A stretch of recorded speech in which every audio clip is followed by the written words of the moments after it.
Hola, ¿cómo están? En esta ocasión vamos a hablar sobre máquinas de soporte vectorial según Guerón. Entonces, eso está en la página 219 del capítulo 5 de su libro Manos a la obra del Machine Learning, Hanon Machine Learning, eh, de Aurelien Guerón. Entonces, vamos también a generar este video de apoyo en el que él dice que una máquina de soporte vectorial o máquina de vectores de soporte, como lo da el traductor, que también me parece como una traducción apropiada, es un modelo de aprendizaje automático potente y versátil, capaz de realizar clasificación, regresión e incluso detección de valores atípicos, lineales o no lineales. Es uno de los modelos más populares de Machine Learning y cualquier persona interesada en el Machine Learning debería tenerlo en su caja de herramientas. Este lo están utilizando también en el modelo para prevención de dengue en Caucasia. Entonces, por eso que lo queremos estudiar para todos los investigadores y promoverla mucho ahora que vamos a llegar a las jornadas de investigación en nuestra seccional. Las máquinas de soporte vectorial, las SVM, son particularmente adecuadas para la clasificación de conjuntos de datos complejos de tamaño pequeño o mediano. En este caso, la clasificación para el dengue sería decir, bueno, qué datos nos llevan a una clasificación, a decir de que hay probabilidad de dengue en la región o de epidemia de dengue y cuando no. Es como que es una clasificación binaria, podríamos entender. Entonces, estudiar nos podría ayudar muchísimo. Este capítulo de Guerón explicará los conceptos básicos de las máquinas de soporte vectorial, cómo usarlas y cómo funcionan. Ahora Guerón empieza con clasificación lineal, Linear SVM Classification, y nos habla de que la idea fundamental detrás de la SVM se explica mejor con algunas figuras. Entonces, bueno, aquí nos muestra que la figura 5.1 muestra una clasificación de flores de iris con el dataset de iris introducido en el capítulo 4 de Guerón. Esa figura es la que genera este código que usted obtiene. Aquí les voy a poner la URL de donde lo obtienes. Aquí le ponemos numeral y creo que también lo tengo acá en los referentes. Entonces aquí decir, bueno, es que si usted se va al cuaderno Júpiter sobre máquinas de soporte vectorial de Guerón, él te lleva exactamente a esta dirección que te permite obtenerlo. Entonces acá ya tenemos máquinas de soporte vectorial, control C, y lo ponemos entonces acá arriba también ese vínculo en el código para poder que puedas obtenerlo con facilidad.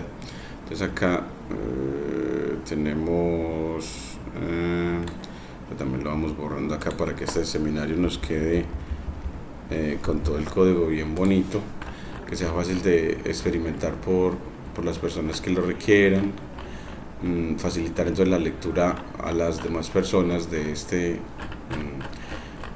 estos conocimientos aplicables a este sistema de prevención de dengue. Entonces aquí las máquinas de soporte vectorial lo ponemos entonces aquí en el código, esa OSVM que es en github.com ageron hanons-ml3 /blogs /main /05 support vector machines.ipynb. Pues ahí encuentras efectivamente el cuaderno en donde te dan este código donde puedes generar esta figura en la que muestran que la iris versicolor, la azul, y la iris setosa se pueden separar, son linealmente separables, y que hay clasificadores como el rojo, el purple y el punteado, y que ellos son, por ejemplo, el rojo es más o menos bueno, el púrpura el púrpura o purple es mucho mejor, pero en la parte derecha nos muestra un clasificador hecho con una máquina de soporte vectorial y ve que el clasificador está muy alejado de las instancias más cercanas a él. Ese tipo de clasificador es mucho mejor porque ofrece un mejor poder de generalización. Entonces, con este gráfico se muestra como las bondades, de manera gráfica, las bondades eh, de una máquina de soporte vectorial para clasificación, y que entonces, ¿por qué lo estamos enseñando? Para el dengue, para el dengue y el estudio pues del dengue, la prevención del dengue. Entonces, hasta aquí. Ese código también lo queremos leer. Decimos de que él importa a Matplotlib, a NumPy, a Sklearn, o de Sklearn toma el módulo SVM e importa la clase SVC, que es máquinas de soporte vectorial para clasificación. Para que te funcione Sklearn, se le da aquí en la terminal, le dice nuevo terminal, él se ubica y viendo de que esté ubicado en el Virtual Environment con la versión de Python, en este caso 3.10 o más, pues le escribes pip install scikit-learn, de aprender, y ahí sí te lo instala bien. Y eso lo obtuve, esa información de cómo obtenerlo, de instalarlo a través de la terminal de Visual Studio Code, a través de la ChatGPT. Entonces llegué y le pregunté, bueno, pues, cómo instalar la librería Sklearn a través de la terminal Linux de Ubuntu, que es el que tengo yo. Y me dice que para instalar la biblioteca scikit-learn, también conocida como Sklearn, en Linux Ubuntu, a través de la terminal puedes utilizar el administrador de paquetes PyPy, que es una herramienta de gestión de paquetes de Python. Asegúrate de tener Python y PyPy instalados en el sistema antes de continuar. Si no lo tienes instalados, puedes hacerlo de la siguiente manera: abre la terminal, verifica si tienes Python instalado ejecutando el siguiente comando: python-version. Entonces usted, por ejemplo, también puede ver eso. Eso también es bueno que lo hagas. Yo esto no lo voy a correr porque ya lo instalé. Escribes python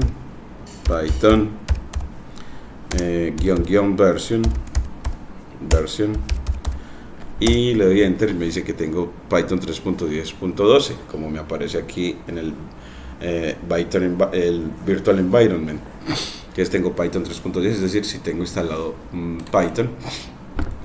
Y si no tienes Python instalado, puedes instalarlo usando el siguiente comando: sudo apt-get install python 3. Es con ese lo instalas y verifica si tienes PyPy instalado ejecutando el siguiente comando: pyp-version. Entonces miremos, por ejemplo, pyp-version. Entonces pyp-version, para ver si lo tenemos. Nos dice que PyP tenemos la versión 23.2.1 y nos dice la ubicación. Nos dice que está en investigación dengue, en Virtual Environment. Bueno, nos da mucha ubicación de dónde está ese PyP instalado. Y también nos dice, y si no tienes PyP instalado, puedes instalarlo usando el siguiente comando: sudo apt-get install python 3-pyp. Una vez que tengas Python y PyP instalados, puedes instalar scikit-learn de la siguiente manera: abre la terminal, si aún no la tienes abierta, ejecuta el siguiente comando para instalar scikit-learn utilizando PyP install scikit-learn. Así lo instalé y PyP descargará e instalará la última versión de scikit-learn y sus dependencias. Después de la instalación se completa, después de que la instalación se complete, puedes verificar que scikit-learn se haya instalado correctamente ejecutando el siguiente comando: python-c import scikit-learn print scikit-learn-version. Entonces este sí está más largo: python-c, la cadena de caracteres, import scikit-learn, multicoma, print scikit-learn _version _bajo. Entonces este lo copiamos de una vez porque está muy largo y lo copiamos aquí mismo para ver si nos confirma que está instalado. Y con este pegas en la terminal, es con Control Shift V, ahí sí te pega perfecto, enter, y te dice que tiene aquí dice que tiene la versión 1.3.1, que tiene la versión 1.3.1 de Scikit-Learn. Ya eso nos confirma que efectivamente sí la tenemos, y deberías ver la versión de Scikit-Learn instalada en el sistema, y esto es todo. Ahora tienes Scikit-Learn instalado en el sistema Ubuntu y puedes comenzar a usarlo para desarrollar aplicaciones de aprendizaje automático en Python. Pues así ya, pues ya después me dio un mensaje en el que me decía que ese código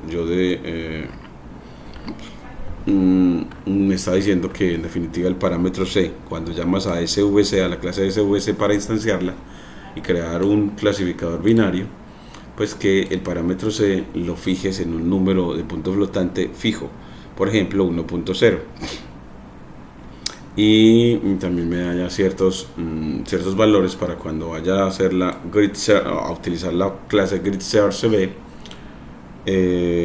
pues que esos valores de C los cambie de punto 1 a 100, por ejemplo. Entonces nos da muy